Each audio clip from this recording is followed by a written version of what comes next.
Barakata Yahweh, Barakata Yahabushai, Bahasham Rakah Kodash, Barakatum. First and foremost, I want to give all praises, glory, and infinite honors to Yahweh Bahasham Yahabushai. Double honors to the apostles and elders of Great Millstone who rule and teach well. And peace and salutations to you sincere Akim out there, pushing this word in truth and sincerity to the four corners of the globe. May you brothers endure until the end. This is the Brother Ra'aya with another video, and in this video, I'll be profiling this clip from Fox News' YouTube channel titled, Tulsi Gabbard Issues Warning About Potential War with Russia. And they talk about a war between the U.S. and Russia over Ukraine, which is not what I'm going to deal with in this video. When you understand the scriptures, you know that the main place that World War III is going to take place in is in the Valley of Jehoshaphat, or Yahweh Shaphat, which means Yahweh's judgment in the Hebrew in the Middle East.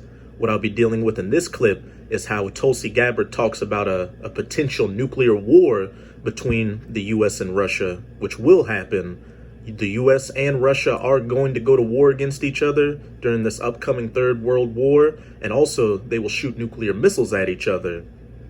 And what I found particularly interesting about this video is the way Tulsi Gabbard worded some of the things she was saying lined up perfectly with the scriptures.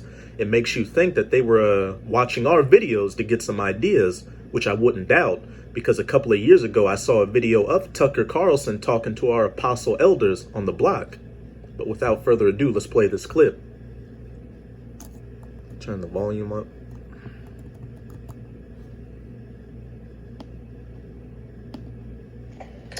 Well, we've been arguing about pronouns here in the United States and wondering why 2x4s now cost $9 a piece. There's real drama unfolding in Europe. Tensions between Ukraine and Russia are the highest they have been in a very long time. And we get some sense that there are political elements, mostly in the Democratic Party, not exclusively though, who would like to see a war in Europe. What is this, and how concerned should we be about it? Tulsi Gabbard has paid a lot of attention to this. She's a former member of Congress from the state of Hawaii. We're happy to have her on tonight. Congresswoman, thanks so much for coming on. So is this conflict moving toward war, and are there leaders in this country who would like to see that, do you think? It is moving in a very dangerous direction, and the question for the American people is, are we willing to go to war with Russia on behalf of Ukraine? And we need to understand that such a war would come at a cost beyond anything that we can really imagine. Because this is not a war that is just, okay, this is going to be something that's happening to someone else, somewhere else on the other side of the world. No, this is something that will directly impact me and you, Tucker, every single one of your viewers, and all of our loved ones. And this is a war that is not a game. It's a war in which there are no winners, because you've got, thousands of nuclear weapons that the United States has aimed towards Russia. Russia has thousands of nuclear weapons aimed towards us that could hit any town or city in America in less than 30 minutes. And the United States of America will be hit with nuclear missiles, 200 million, which is going to turn it into the biblical lake of fire from sea to shining sea, and then a desolate, uninhabitable wasteland afterwards. Now listen very carefully to what Tulsi Gabbard says next.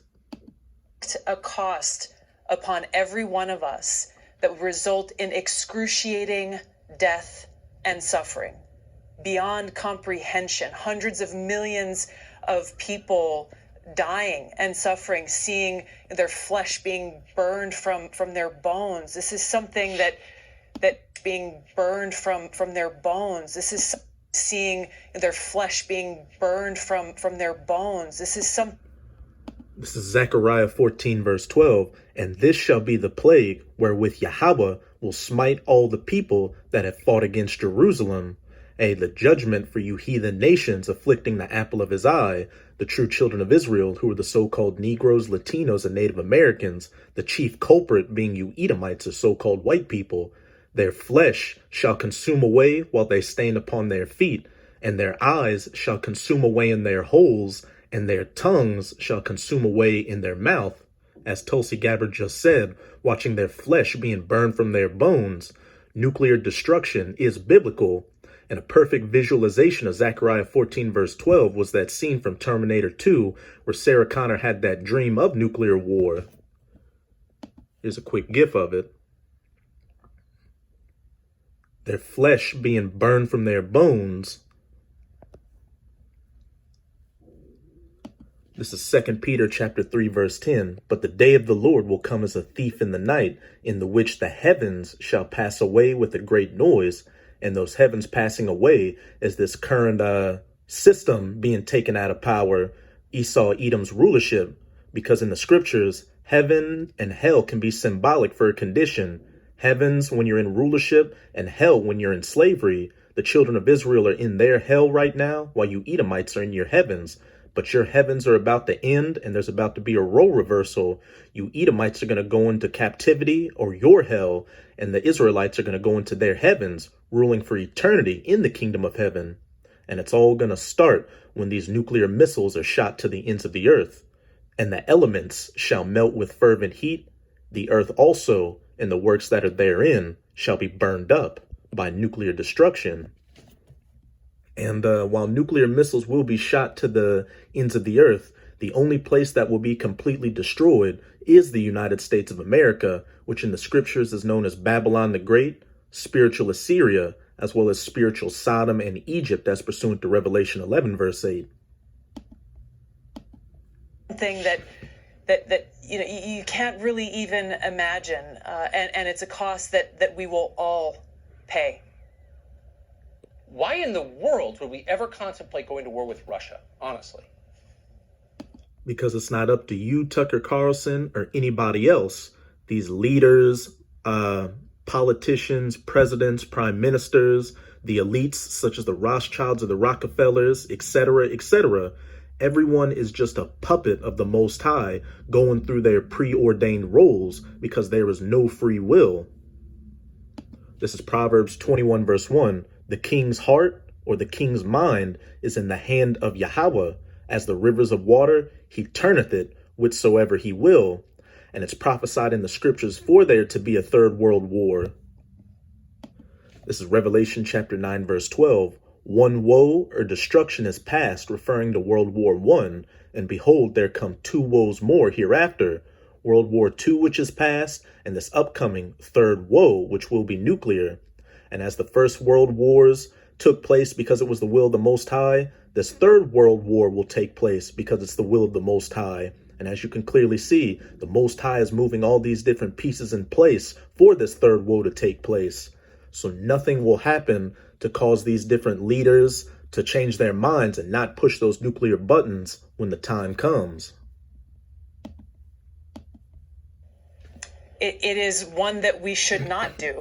For those very reasons. Yeah. If you look at the impacts of what a nuclear war brings, it really brings about the end of the world as we know it.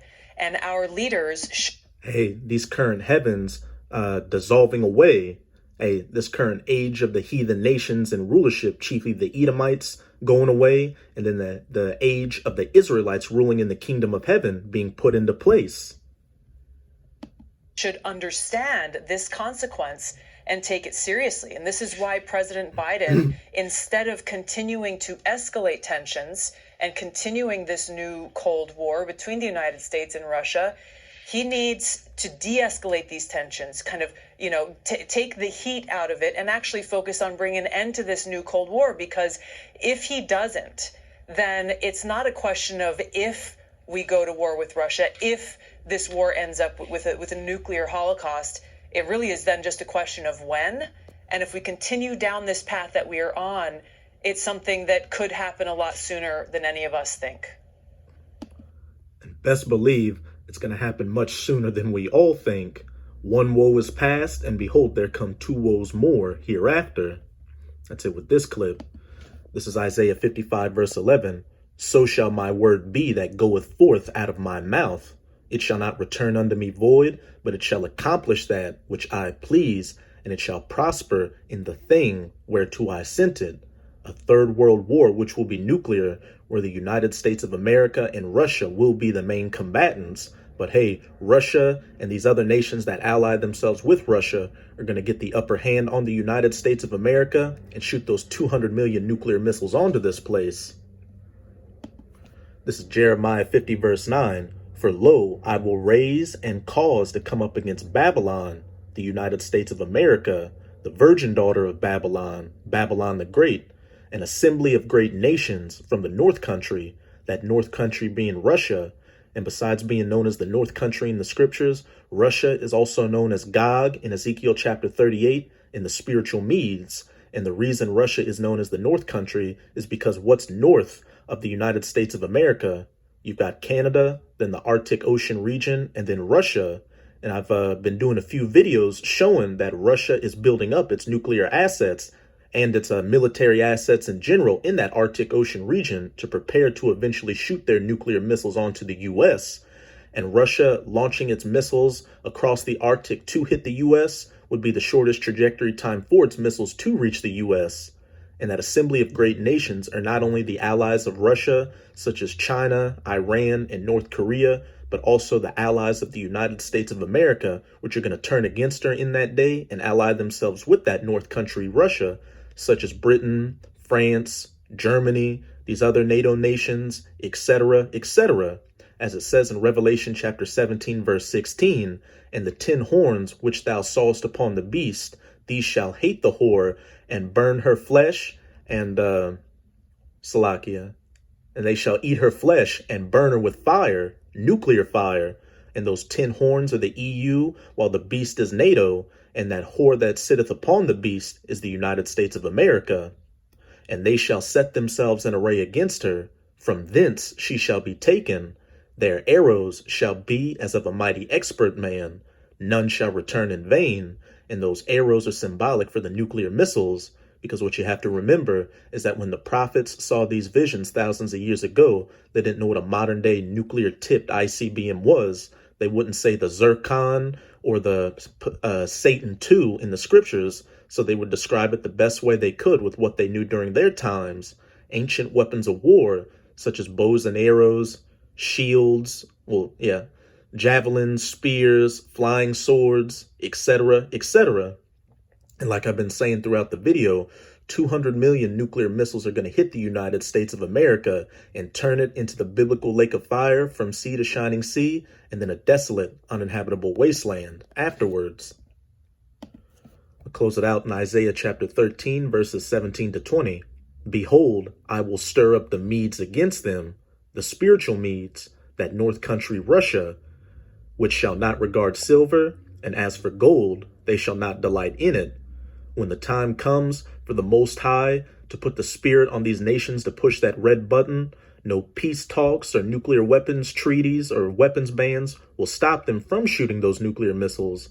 As it said back in Proverbs chapter 21, verse 1, the king's heart is in the hand of the Most High. He moveth it whithersoever he will. Their bows also shall dash the young men to pieces, and they shall have no pity on the fruit of the womb. Their eyes shall not spare children. And what do bows shoot? Arrows. So those bows are symbolic for the silos and other launch platforms that these nuclear missiles are going to be fired from. And also, the only people that are going to make it out of the United States of America and escape this coming nuclear destruction are the elect of the nation of Israel, the 144,000 and the rest of the righteous 1/3. 2/3 of the nation of Israel who are hard-headed and refuse to return unto their power, and you heathen nations are just going to be more fuel to the fire. Verse 19, and Babylon, the United States of America, the glory of kingdoms, the beauty of the Chaldees' excellency, shall be as when the Most High overthrew Sodom and Gomorrah. And like I said earlier, besides being known as Babylon the Great in the scriptures, the United States of America is also known as spiritual Sodom and Egypt, as pursuant to Revelation 11 verse 8. And how did the Most High overthrow ancient Sodom and Gomorrah? With fire and brimstone from the sky. So he's going to overthrow this modern day Sodom and Gomorrah with modern fire and brimstone, those 200 million nuclear missiles. And it shall never be inhabited, neither shall it be dwelt in from generation to generation. Neither shall the Arabian pitch tent there, neither shall the shepherds make their fold there. After those nuclear missiles hit this place and turn it into the biblical lake of fire from sea to shining sea, then it's going to be that desolate, uninhabitable wasteland where man will never set foot on ever again.